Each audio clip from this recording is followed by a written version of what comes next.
going into business and LegalZoom and ShoeDazzle, Honest Company, and now Arena Club, what do you feel has changed the most in you as a person over the years?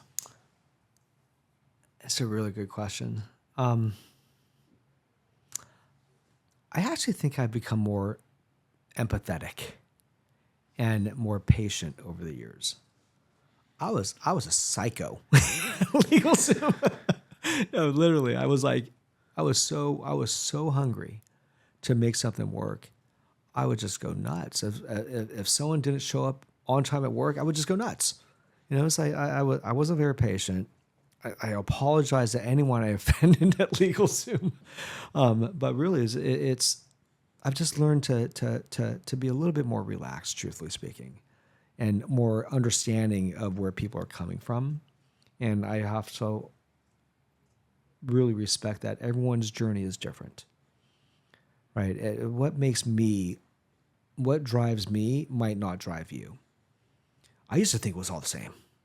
Like we're all fighting for the same common goal, right? But then you realize as you're mature, as you've gone through it a few times, it's like, that's not the case, right? Everyone's looking for most of the time they're looking for a different angle, right? But as long as you can kind of direct people in the right way to some type of common, even that if that common goal is pretty wide, that's where you want to be.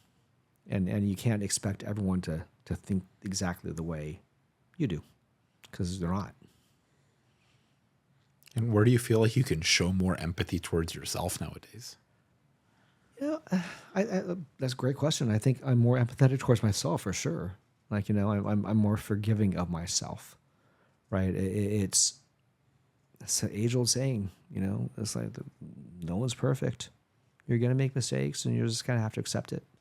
And hopefully you don't beat yourself too hard over it, right? You move on. I always like to say, you're going to make mistakes, but what you want to do is you want to forget the mistake.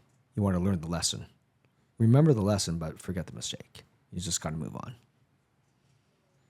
Where do you feel like you were harder on yourself than you needed to be throughout your journey?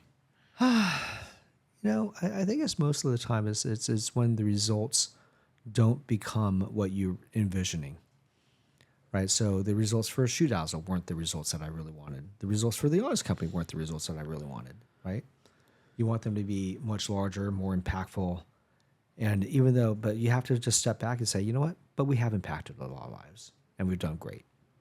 So you just have to be accepting of that. And I've become more accepting of that. And what are some of the relationships that you feel like really ground you as a person? Because you come across so many people in life, and a lot of people are really seasonal, right? It's like you don't really get to have everybody stay in your life for a lengthy period of time. What have you found that is the recipe for a good relationship? Yeah, I think it's just a lot of mutual respect, mutual understanding, commonality.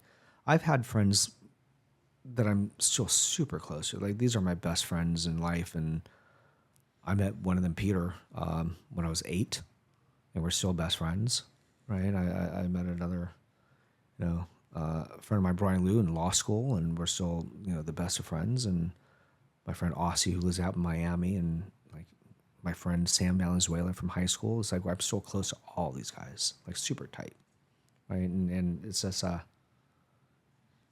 don't know.